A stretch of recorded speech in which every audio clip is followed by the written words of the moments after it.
Today, I'm speaking on the topic of 5G security from two perspectives, basically from a hacker perspective and from the perspective of somebody who's sometimes asked to secure infrastructures. So an NSA network is not cloudified. These standalone networks, they're all cloudified. And that comes with huge security implications, probably about as big as the security implications when we introduced 4G and the all IP revolution.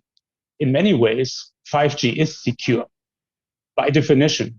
So we have seen a clear progression, a clear evolution in security standards. And 4G was better yet than 3G, and 5G was better yet. The two big changes being the virtualization on Kubernetes and the high level of automation, right? So let's talk about the implication of each of those. So the big question around virtualization is, if you put different functional units next to each other in a virtualized environment, can somebody break out of one of them and then hack another one? So can somebody jump from an insecure to a secure node, making everything insecure?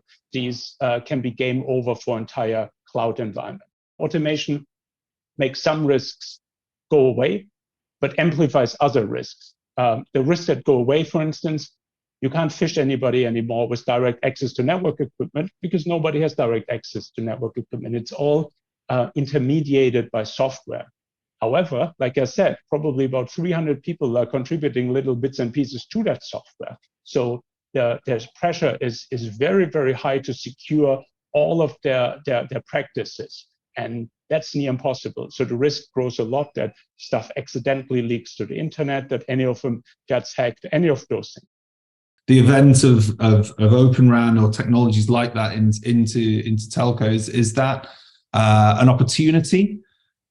To the hacker, it makes no difference whatsoever, as far as I can tell. I mean, we have hacked into a number of 5G telcos, and to be honest, for some of them, we don't even know whether they use Open RAN. It makes no difference.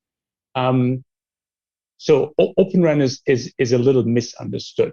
Open RAN is documenting stuff. It's not adding stuff, as far as I can tell, right? A non-Open RAN 5G network has the same functional units that are connected in some bespoke way. Open RAN has those functional units that are connected in a documented way. Why would one be more or less hackable than the other? Everybody's making the same mistakes, right? It's the, so to me, Open RAN is just one of multiple implementations. You remember the discussion in the early 2000s when Microsoft flamed against Linux and they said, open source software is insecure because hackers find all kinds of bugs.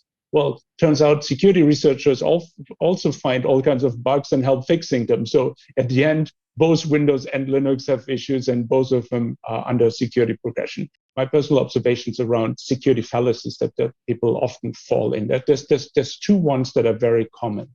One is people think that somebody else will create the solution for them on security. So you just wait long enough, and then some vendor will come around and fix the problem for you. The second one is that you're going to be done with security. Should you wait? Absolutely not. Nobody is going to come with the solution. All you do is you allow hackers to be more familiar with your technology the day that you roll out than if you deployed earlier, right? You're allowing the learning curve on the other side to start before your own, right? So very important. On the path to a secure network is an insecure network.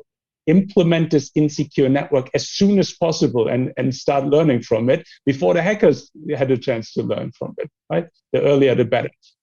Which is why, the Google, Amazon, Microsoft clouds have always been secure, because they were always a little bit ahead of the hackers. They were never really secure. They probably aren't even secure today, which we'll know in retrospect, right? And then the second fallacy, people think that they can be done with security, right? So they create a list of topics and they say, okay, once we work through this list, then it's done. That's not true either. And it's a dangerous fallacy because often people find a random topic in security and then I want to solve that problem. 10 years later, they're still trying to solve that problem because nothing in security ever ends, right? Let it go. Mediocre is okay. Average is okay. Most companies are not hacked on most days. The below average companies, they do get hacked once in a while, right? Aim for average and let it go after that.